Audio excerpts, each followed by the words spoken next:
జగన్ బలపడుతున్నాడా? స్థానిక సంస్థల ఎన్నికల నాటికి వైసీపీని సిద్ధం చేస్తున్నాడా?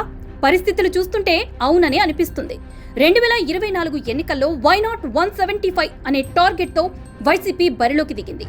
అయితే చివరికి ప్రతిపక్ష హోదా కూడా దక్కలేదు. 11 స్థానాలకే వైసీపీ పరిమితం కావడంతో ముఖం చూపించేందుకు కూడా జగన్ కు బయటికి రావడం లేదు. మకాం కూడా పూర్తిగా తాడేపల్లి ప్యాలెస్ నుంచి బెంగళూరు యలహంక ప్యాలెస్ కి మార్చేశారు. ఎక్కడా శవం అన్నట్లుగా ఏపీలో ఎక్కడైనా శవం కనిపిస్తే అక్కడికెళ్లి పరామర్శించి ఓ 4 మాటలు చెప్పేసి మళ్లీ తిరుగు టప్పాలో బెంగళూరు వెళ్లిపోయారు జగన్. అలాంటి పరిస్థితి నుంచి ప్రస్తుతం మళ్లీ యాక్టివ్ అవుతున్నారనే మాట బలంగా వినిపిస్తోంది. వైసీపీ ప్రారంభంలో అంతా వైఎస్ రాజశేఖర రెడ్డి అభిమానులే ఉన్నారు. కానీ ప్రస్తుతం వైసీపీలో జగన్ సైన్యం మాత్రమే ఉంది. వీరికి సైకోలు అనే పేరు కూడా ఉంది. వీరికి జగన్ చెప్పిందే వేదం, చేసింది చట్టం. అందుకే 5 ఏళ్ల పాటు ఏపీలో వ్యవస్థలన్నీ విధ్వంసానికి గురైనా కూడా జగన్ వల్ల మంచే జరిగింది అని ఇప్పటికీ గుడ్డిగా నమ్ముతున్నారు, వాదిస్తున్నారు కూడా. ఎవరైనా కాదు అని ఎదురు చెబితే వారిపై దాడి చేసేందుకు కూడా తెగబడతారు. ఇలాంటి వారు కూడా జగన్ తీరుపై కొద్ది రోజుల పాటు అసహనం వ్యక్తం చేశారు. పార్టీ ఓటమి తర్వాత జగన్ సైలెంట్ అవ్వడంతో పాటు ముఖ్య నేతలు ఒకరిద్దరు అప్పట్లో అరెస్ట్ కావడం, కీలక నేతలంతా పార్టీకి గుడ్ బై చెప్పడంతో జగన్ సైన్యం వెనక్కి తగ్గింది. దీంతో వైసీపీ చచ్చుబడిపోయిందని అంతా భావించారు. దీంతో కూటమి సర్కార్కి జగన్ ని లైట్ తీసుకుందనే చెప్పాలి. ఇక్కడే జగన్ తన ప్లాన్ మొదలు పెట్టారు. కూటమి సర్కార్ ఫోకస్ మొత్తం తన నుంచి డైవర్ట్ అయ్యేలా చేశారు. కొద్ది రోజుల పాటు సైలెంట్ గా బెంగళూరుకు షిఫ్ట్ కావడంతో క్యాడర్ కూడా సైలెంట్ అయింది. దీంతో ఎప్పటిలాగానే చంద్రబాబు రాష్ట్ర అభివృద్ధి, పెట్టుబడులు రాబట్టడం, అమరావతి, పోలవరం నిర్మాణం పూర్తి, గాడి తప్పిన పాలనను తిరిగి పట్టాలెక్కించడం వంటి అంశాలపైనే ఎక్కువగా దృష్టి పెట్టారు. దీంతో తనపై ఫోకస్ తగ్గినట్లు భావించిన జగన్ తిరిగి రంగంలోకి దిగారు. ముందుగా తరచూ తాడేపల్లి రావడం ప్రారంభించారు. ఆ తర్వాత పార్టీ ముఖ్య నేతలతో మంతనాలు ప్రారంభించారు. ముందుగా పార్టీ పొలిటికల్ అడ్వైజరీ కమిటీని నియమించారు. ఈ కమిటీ ఏర్పాటుపై పార్టీ నేతల నుంచి అభిప్రాయాలు సేకరించారు. పిఎసి సభ్యులతో సమావేశమయ్యారు. ఆ తర్వాత పార్టీ రాష్ట్ర, జిల్లా స్థాయి నేతలు, ఇన్ఛార్జీలతో తాడేపల్లిలోని పార్టీ కార్యాలయంలో సమావేశమయ్యారు. తాజా రాజకీయ పరిణామాలపై చర్చించారు.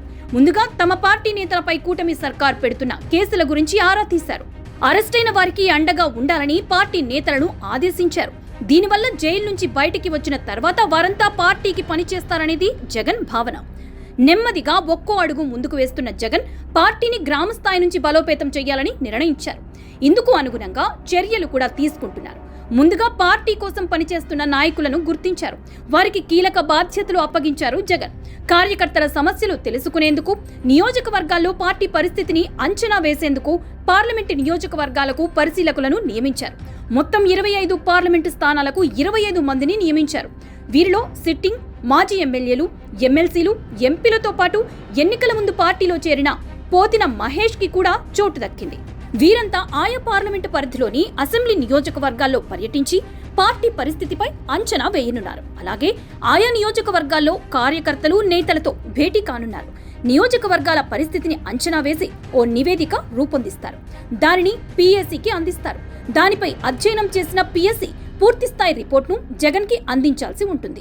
ఈ రిపోర్టు ఆధారంగా రాబోయే రోజుల్లో పార్టీ కార్యాచరణ రూపొందించే దిశగా జగన్ ప్లానింగ్ చేయనున్నట్లు వైసీపీ నేతలు చెబుతున్నారు. స్థానిక సంస్థల ఎన్నికల నాటికి పార్టీని తిరిగి గాడిలో పెట్టాలని జగన్ భావిస్తున్నట్లు తెలుస్తోంది. వాస్తవానికి 2019 ఎన్నికల్లో 23 స్థానాలే గెలిచిన తెలుగుదేశం పార్టీ ఆ తర్వాత జరిగిన స్థానిక సంస్థల ఎన్నికలకు దూరంగా ఉంది.